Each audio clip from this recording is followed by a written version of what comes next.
avec le Rwanda c'est soit la guerre soit la paix. Na lobby enfin moi na ya Etienne Tshisekedi abandi kolamoka. Diko kende beaucoup plus mingi na MONUSCO parce que oya biso mboka tozali na makokite capacité à l'état d'où il faut réformer l'état. Il faut un soulèvement à cité Rwanda te. Tango tokei na Afrique du Sud. Nazelaki moi discours moko de quoi cité Kagame.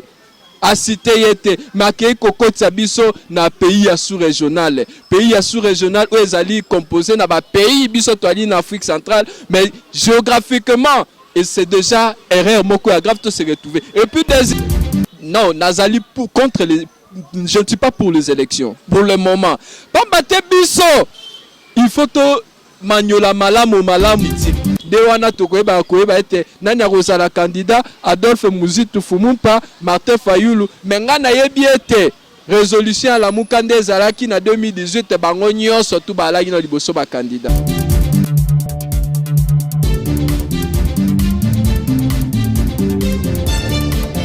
On a promis, ceux qui sont au pouvoir ont promis.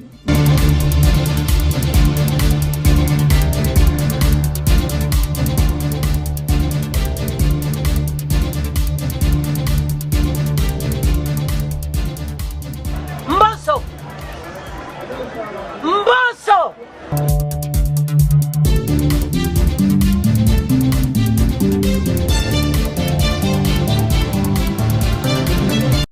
Mopandi sango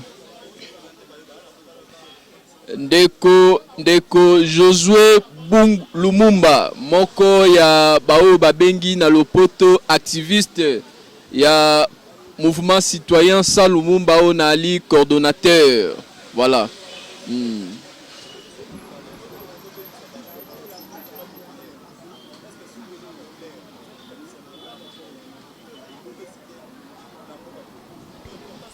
Ndeko na banza ete soki yango ezali nzela na tina kozwa bosomi il faut koyeba ete ezali na eloko moko te bazwaka yango na facilité balobaka ete la liberté a un prix. Soki toali na pose ya bosomi ezali lokola moto ali na bokono ti moto tango ali na bokono okomono munganga kopesa ye kisi ya bololo kisi yango ezali ya bololo mais lokola moto ali na bokono na nzoto ali censé na tina ya lobiko yazo lobiko ali censé akomela kisi wana otala bololo yango te. Nzela soulèvement populaire ezali nzela be moko na tina biso te babosomi ya solo mais soulèvement populaire yango tokosala yango na tina nini nalobaki ete toali na bitumba mibale toyeba na kosala bitumba endogène na exogène à l'intérieur et puis extérieur mais sur le plan extérieur ya libitumba moko international ya côté le mela o babengi yango la politique n'est-ce pas des occidentaux le système politique occidentaux non seulement na kati ya Congo mais en Afrique mobimba pambate biso ba indo biso ba loposo moindo to esina kolamoka to biete lelo yo aussi longtemps que sécurité ezali na mboka et aussi longtemps que awa bitumba ezali ça profite à l'homme blanc ça profite à l'Occident pambate ya ali côté ka mondoki ye économie na ezali tomona yango na mboka mindelo moni moto atika mosala banda kala un chômeur bon o atika mosala babengi retraité mais moto azali chômeur donc ali na mosala te mais l'état ali kozwa mosolo ali kofuta moto wana to manyola malamo mbongo yali ko wita wapi omona l'état ali ko subventionner na un chômeur parce que plutôt la théorie ezali nini quand plutôt le plus puissant, le plus riche exploite le pauvre devient de plus en plus pauvre, le riche devient de plus en plus riche. Tango bango bali ko exploiter biso boye ba ete biso towe ba kokende mosika te. Déjà, il fallait bon maniola ete système économique da biso. Mbongo biso to ali ko salela et zali mbongo mingi ba pays africain bali ko salela ba bengi yango franc français. Mondele nda ali ko sala yango.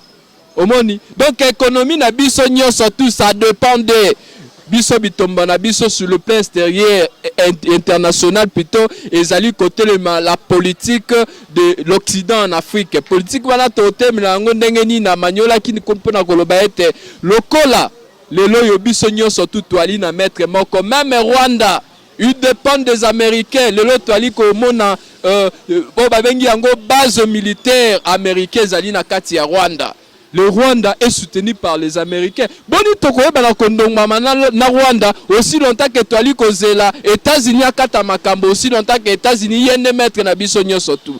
La meilleure solution pour nous c'est de rompre, de trouver un équilibre, un contrepoint, en l'occurrence la Russie. Le toali comment la Russie a fait preuve, n'est-ce pas, partout dans le monde, en Afrique. Na puissance ya zali qui me continue na Mali na RCN de biso to ali loko la grand Lumumba lobaki, il est temps de tourner maintenant le regard vers la Russie. Voilà.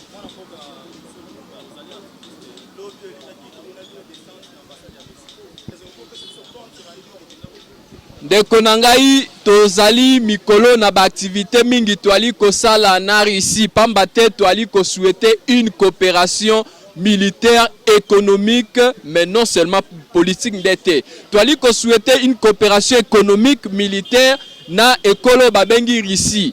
De mama na likambo memaki biso kuna. Récemment wa bowe komona récemment wa toali ko loba wa Monisco. Mais la meilleure solution contre Pozali la Russie. De tokende kuna pona ko ebisa bango ete tala biso toali na bitumba tala bali ko boma ba congolais yo silisi makambo na kati ya Mali bali ko ba isusu lisolo ya Boko Haram ete aussi makambo na kati ya Cameroun bali ko ba isusu Boko Haram ete lelo RCA kimi ekoti mais biso na Congo ndenge nini o ali ko soutenir biso te wali ko bwaka liso na makambo etali RDCT mais tango tolobi bongo ndeko na ngai mopanzi sango ambassadeur monsieur Alexis Santabov na mokitani na ye Victor Tokmakov ayambi ozali memo na biso alobi biso tokoyeba na kozwa requête na bino totinda yango na Moscou kuna ali gouvernement rise fandi requête na biso ekendaki metango requête na biso ekomi kuna na banza ete bomonaki na ba information balobaki ete la Russie, la fédération de la Russie est prête à fournir des armes. Voilà. Ezali likanisi ya malamo pambate leloyo mena lobi leloyo olinga te ezali babengi yango loi nature. Pour devenir grand il faut monter sur les épaules, n'est-ce pas, de celui qui est grand.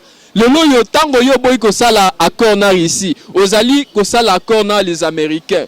Ba Américains wana il faut ba être na embargo congolais. Ils ont voté contre la République démocratique du Congo.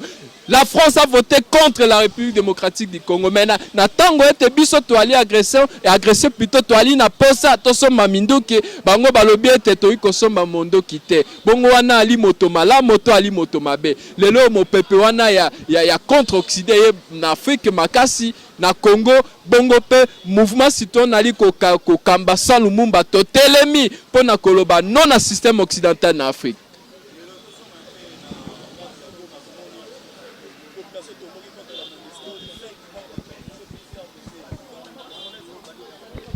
Ezali responsabilité monene à l'État. Ata lelo nde bali ko bengana ba onusien Monisco. Mais tozonga malamu na ba texte constitution na biso lobi ete gouvernement des ali na compétence wana. Mais biso to ali ko sundola to ko décharger gouvernement non. Compétence wana alina no liboso na no Monisco te parce que sécurisation ezali garantie na constitution oya biso mais so toli ko dédouanier n'est-ce pas toli ko kende beaucoup plus mingi na Monisco parce que oya biso mboka tozali na makoki te capacité à l'état d'où il faut réformer l'état. Il faut un soulèvement l'état oyo l'état ezali l'état moyini contre peuple. Makambo depuis obiso tozelaki makambo malamu tango tomoni alternance to beti maboko na sepeli makase tango de kotiseke dalobaki ete avec le Rwanda c'est soit la guerre soit la paix na lobby enfin mwana ya Etienne Tshisekedi abandi kolamoka mais tango toki na siège na zelaki pe lokola Rwanda ko alobaki soit la paix soit la guerre a cité Rwanda mais loko morote a cité Rwanda te tango toki na Afrique du Sud nazelaki moi discours moko de quoi citer Kagame a cité yete makei kokotsa biso na pays ya sous-régional où ezali composé na ba pays biso to ali na Afrique centrale mais géographiquement et c'est déjà erreur moko ya grave to se retrouver et puis deuxièmement Il n'y a pas longtemps, tu as commis membre, c'était le 23 mars 2020, l'année en cours. Tu as commis membre, n'est-ce pas, il y a organisation. Et so bolandi malamo. Moto azali président en exercice, soit kitani na ndeko Kenyatta ya Kenya, ezali ndeko Kagame nda azali président en exercice. Debiso to manioni malamu ezali plan, n'est-ce pas, il y a exécution ya balikanisation ya mboka na biso. Ezali plan, ezali en coulisse. Natina koloba ete mboka na biso ndeko ayende ko exécuter plan. Toyebaki ete il y a eu des accords na kati ya mboka na biso tango musée ayaki na ba Rwandais de toli komona accord wana ezali en pleine exécution. Wapi lisolo ya état de siège ndeko alobi état de siège ekolongwa te pamba te ti mokolo sécurité ekota na kote kuna toyebi ete na mbula na bambula sécurité ezalaka kuna te. Tomoni lelo oyo ndeko akei lisusu usine ya raffinerie yawe ezali minere na biso wana Kagame nde moto asengaki ete ye moko alobi Kagame zwa minere na biso banda ko raffiner kuna. Tomoni lisusu ndeko tika na sisa pardon. Tomoni lisusu ndeko alobi ete Kagame azali frère. Tomoni lisusu ndeko alobi ete ba Nyamulenge bali ba Congolais. Tomoni lisusu wa Bunagana kei et puis na émission ndeko journaliste pona bondima makambo nga nali koloba kanga date ya lelo lisolo ya Bunagana soki peuple telemite soki nouvelle génération régime ke ya sikeyete soki soulèvement kanga mokolo ya lelo Bunagana torozwa ngo lelo te. Sauf seulement il faut biso peuple tozwa conscience éveil patriotique totel mapoto récupérer tango ndeko pardon s'il vous plaît tango ndeko azali ko prêter serment na ye bapesaki ye mboka superficie ya mboka bapesi yango na 2 345 000 km², mais lelo yo na 2 345 000 km². Bunagana ezali te Bunagana ya prêter serment merci je sers. On a servi mboka lobiete merci certes je sers nini bangagement ya signaki je sers nini barikolo ya kotaki le lombo kezali n'est-ce pas na molili libosote simate bongo biso peuple tokanga maboko totala mboka lolenge ezali kokende pamba te tokokanga maboko te ndenge Lumumba akufaki ndenge akufaki lobi n'est-ce pas na minduki ya baonizie babomaki ye ndenge babiso Josué Lumumba tokokufa et tokobunda na tina ekolo yo. Merci motuna no ezani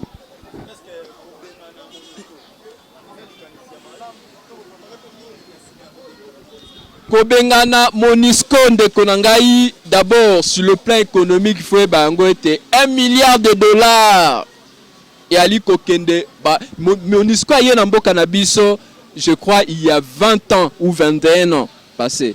Donc to compter 22 milliards et kendaki pour quelle résolution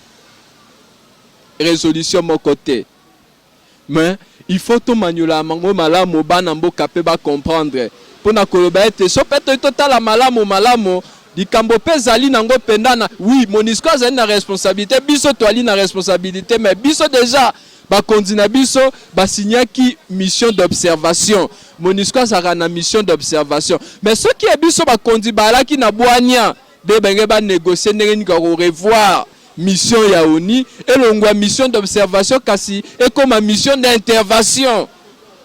Voyez, et si quand il faut pas n'amboka baye ba malamu tango to bengana Monisco mais mission Monisco yaki nango ezali mission d'intervention te Monisco yaki na mission n'est-ce pas d'observation moto ayaka ko observer ayebi ke no esika wana wambilinga bilingezali koto mabeza la te koto pe mabeza la te po yebi ke no observateur azali wana. Alors ça comble maintenant à nos autorités ceux qui bengani malamu mais ceux qui te bengani Monisco te il faut qu'on revoie n'est-ce pas mission ya Monisco et longa mission d'observation et comme mission d'intervention lokola rozana mission d'intervention de natango wana Monisco akozala pembeni ya FARDC pona kobundisa n'est-ce pas bangunya ya FARDC. Donc voilà di ya nona motuna na yo par rapport à Monisco.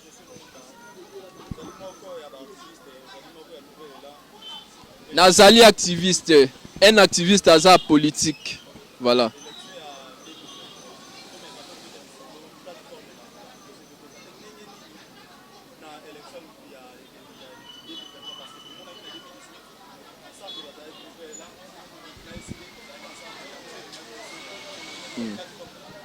de kotango ozali koloba masolo ya maponami oyo jusque là ngai nali na pasi ebi esala ngai pasi toloba makambo ya maponami mais tika na rappelo ete lelo yo un vrai congolais nationaliste akobeta masolo ya maponami te pamba te non nazali pour contre les je ne suis pas pour les élections pour le moment pamba te biso il faut to manyola malamu olikambo babengi ya occupation bitumbezali na mboka yolo bananga yete to raisonner makambo ya loi électorale calendrier électoral ko ezali incertaine maponami ezali ndeko na ngai na kati ya mboka oyo et puis soki pe maponami yango ezala na 2023 ndeko na ngai il faut bo manyola ete na 2006 to votaki po na finalité inutile na 2011 mais tozali na mosala monene ya kosala vato ke na eloko oyo bayi koloba maponami mais po na question tuni ya lamuka na manyola na loba ete il faut yeba lamuka nga na ali activiste mais soki faut na lobela lamuka na connaissance nga na ali na lamuka il faut yeba ete lamuka ezalaki liboso plateforme électorale mais tango bakondi ya lamuka ensemble bafandaki balobaki ete longwa